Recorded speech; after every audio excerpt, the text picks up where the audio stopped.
Hello guys, I'm battling with coronavirus. So positive ako sa coronavirus na na-detect at nakuha kanina sa swab from hospital na institution na pinapasukan ko. So nagkaroon ako ng symptoms nung September 15. Pero hindi ko siya masasabing symptoms kasi di ba pagpapasok meron naman declaration. Para kasi ang naramdaman ko that time is namamaos lang yung boses ko. Wala akong body malay, wala akong lagnat, wala akong fever, wala akong headache. So, wala rin akong cough and cold. So, more likely talaga hoarseness ng lalamunan. Then, nag-start na ng September 16 na Makati yung lalamunan ko that time. Tamang-tama, ah, ko nun, off ko nun. Kaya sinasabi ko na lang na baka kasi siguro nahamugan ako. Kasi parati akong night shift. So, yun. Pero nagkaroon ng unang symptoms yung mama ko from day 8 ng September. So, September 8, doon siya nag-start yung kanya ligo siya sa ulan kasi yung mama ko pupunta sa mga palengke pag wala siyang mautusan. So, eventually, siya lahat, no? So, iibahin ko, pag gumaling na kami, ibahin ko na yung setup. So, after siguro nun, tutulungan ko na siya.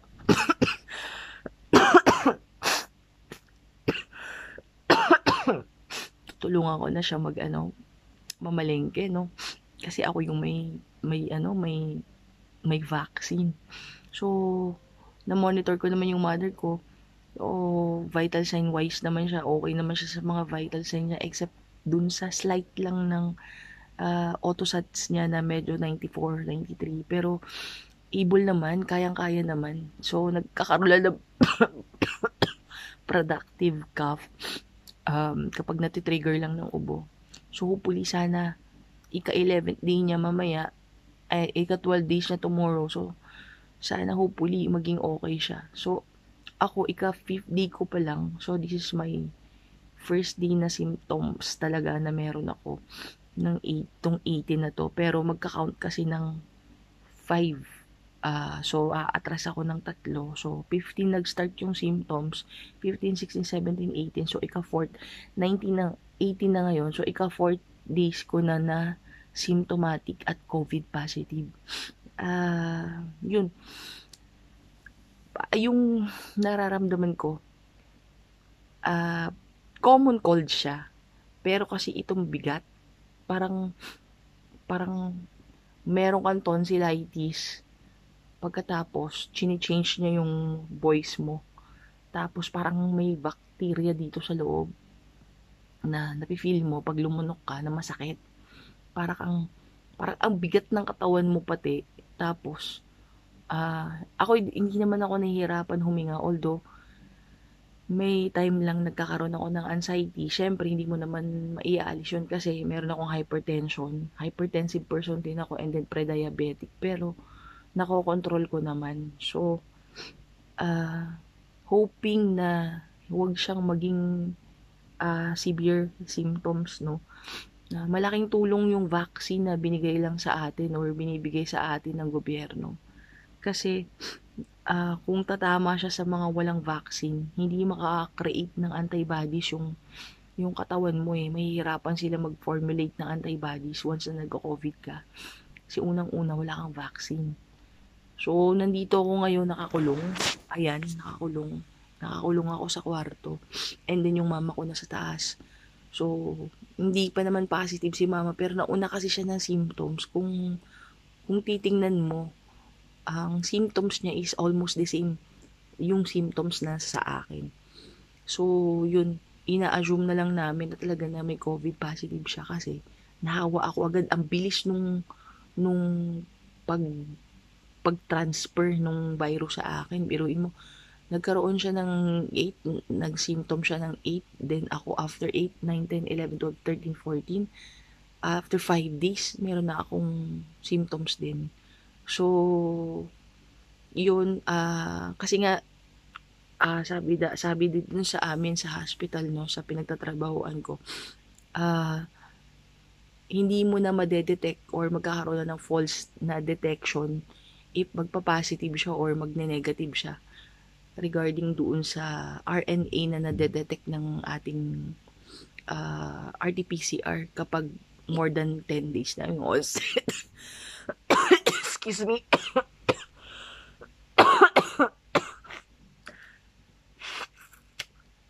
Yun lang.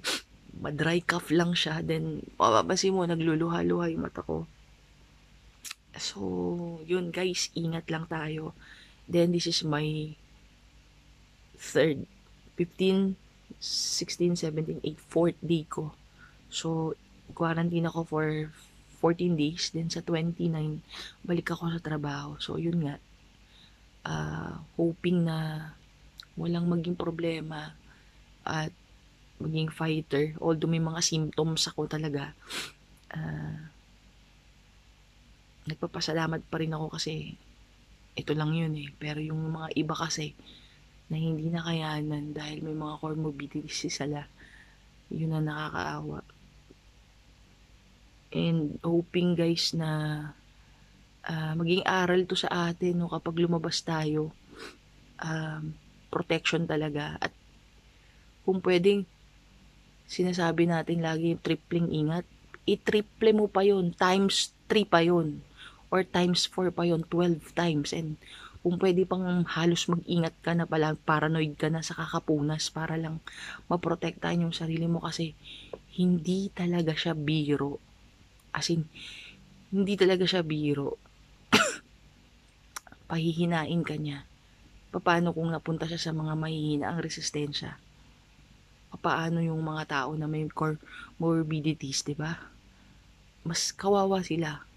Mas prone sila sa kamatayan talaga. Sa mga komplikasyon. So ito, hoping maging okay. Then, magbablog lang ako na magbablog hanggang sa 14th days of my quarantine. So guys, yun lang.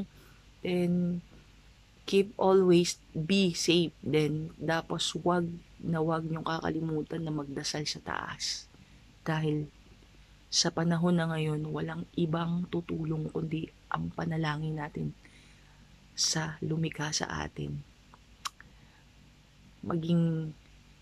Magtiwala tayo sa Kanya and magtiwala din tayo sa sarili natin na kaya nating labanan to. Ako nagda-diet pa ako pero ngayon walang diet. Makain ako kahit ano. Ito, kinain ko. Chocolates. See? Naubos ko siya pero masakit sa lalamunan. Then, lahat ng mga prutas, tinira ko na.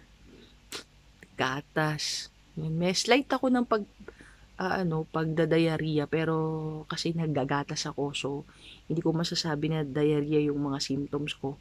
Ang symptoms ko is cough. Sobrang may cough ako pero lang siya, non-productive, occasional lang yung cough ko.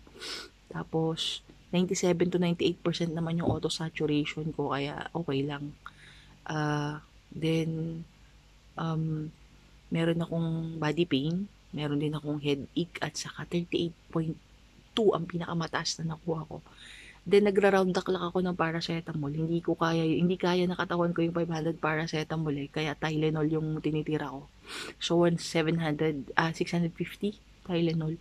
Kung medyo malaki kayong tao, hindi nyo kakayanin ng 500. So kailangan may tulak yan, like tulakan nyo ng ibuprofen. Yun. Hindi ako doktor pero based on a nursing management. Most likely kasi ang tinitreat namin ang mga pediatric nurses, ang mga pediatrics namin ng pneumonia. When it comes to pneumonia, same lang din naman ng adult. So, may mga adult din kami na pasyente na 15 to 19 years old, 18 years old. So, adult na yon. So, may mga pneumonia din sila. Kaya, ang pagmamanage sa COVID is parang pneumonia. Kaya, kailangan mo ng sobrang pagpo-focus dun sa tao na para matulungan mo sila na maibus yung immune system nila. So, yun guys. Thank you.